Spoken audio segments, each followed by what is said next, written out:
Sede santos, esta é minha vontade. Sede santos, é o que eu mais quero. Olá, meu querido irmão, minha querida irmã, bom dia com o santo do dia, meus irmãos. Hoje é dia 22 de setembro de 2024. Eu tenho a alegria e o prazer de narrar para vocês a história, né, de santos que logo no início da igreja deram sua vida, que são os mártires, e que assim impulsionaram a fé cristã. Eu costumo dizer que a nossa fé hoje, atual, ela não foi provada ainda de fato, né?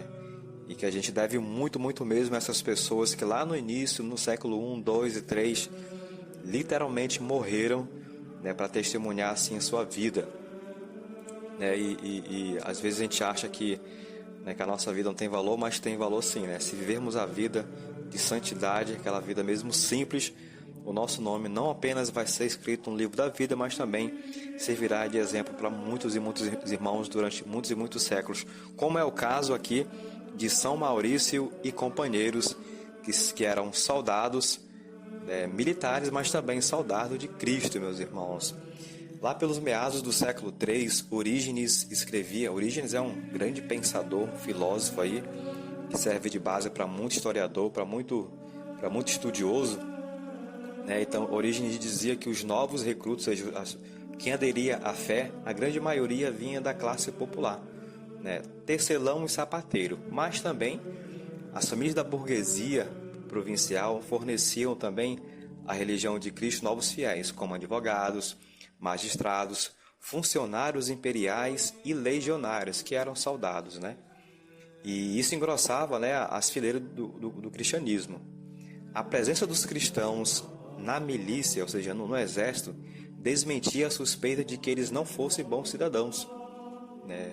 Embora alguns deles praticassem, né, a objeção de consciência quando se tratou, como no caso de Maurício e companheiros, pertencente à legião tebana, não defender o império dos seus inimigos, mas a própria fé no único Deus, recusando o sacrifício aos deuses equivalente à apostasia.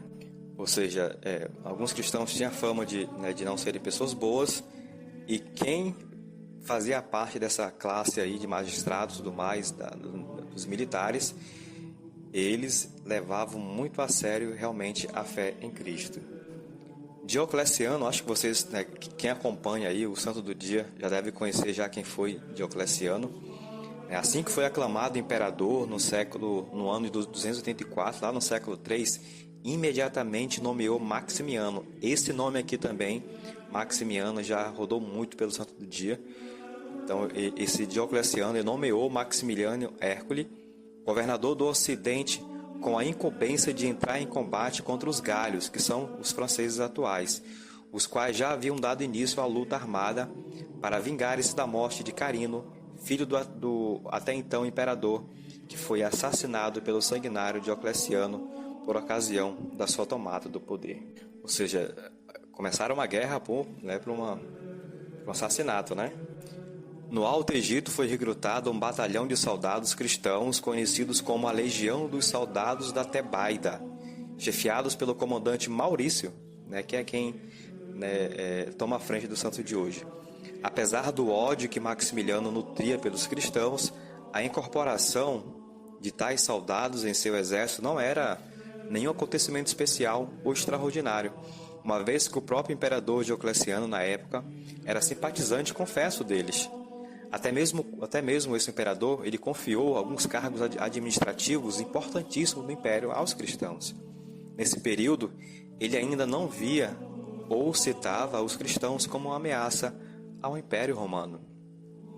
Depois de muitas batalhas, durante um período de descanso de 3 dias em Ocdorum, por ordem do imperador, havia 3 dias de comemoração e grandes festas religiosas, nas quais os deuses pagãos seriam homenageados pela vitória conseguida sobre o inimigo. Já sabe onde isso vai dar, né? É claro que os soldados cristãos da legião tebaica recusaram-se a participar de tal festa. É aqui onde o negócio começa a pegar, né? Então decidiram levantar campamento, ou seja, Maurício e seus companheiros decidiram levantar campamento e seguiram para Agauno, que era uma aldeia a 5 km de distância da cidade. Então veja bem, o exército estava vitorioso, estavam a 3 dias de festa e agora iriam começar a sacrificar, né, em honra aos deuses. Os soldados cristãos, encabeçados por Maurício, o que eles fazem? Se retiram, vão para uma cidade vizinha e a gente sabe o que vai acontecer já já. Esse ato de sair irritou o governador Maximiliano, que ordenou o retorno imediato do batalhão cristão para que se aliassem ao restante do exército, nas solenidades aos deuses. Comandados por Maurício e com apoio principalmente de... Aqui vem os companheiros que eram líderes também, né? Tinha Maurício, tinha Exupério, Cândido, Vítor, Inocêncio e Vital. Todos os soldados da tropa tebaida recusaram-se novamente a participar dos festejos. A irritação de Maximiano aumentou ainda mais e a tal ponto que imediatamente deu ordem a seu exército para marchar contra eles. Maurício e seus companheiros foram então massacrados pelos soldados pagãos. Veja bem, né?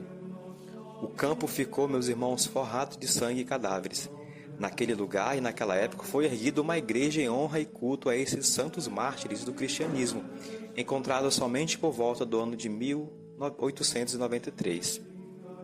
A maioria das relíquias dos corpos de soldados cristãos da Legião Tebaica, atualmente, são venerados no convento de São Maurício de Agauno, na região do Valese, atual Suíça, especialmente no dia 22 de setembro, determinado pelo calendário oficial da Igreja Romana.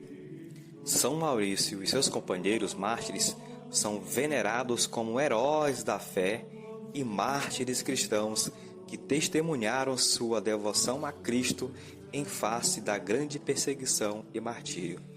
A história de São Maurício e seus companheiros mártires é um exemplo notável de fidelidade religiosa e coragem diante das adversidades. Meus irmãos, São Maurício e companheiros, rogai por nós. Que história linda, que história maravilhosa. Convido vocês a amanhã acompanharem o Santo do Dia, uma nova história, uma nova maneira de seguir a fé, de viver a fé, que será narrada pelos nossos irmãos, e nos encontramos logo mais. Sejamos santos, pois o nosso Deus, que é Pai, é santo. A resposta, você sabe.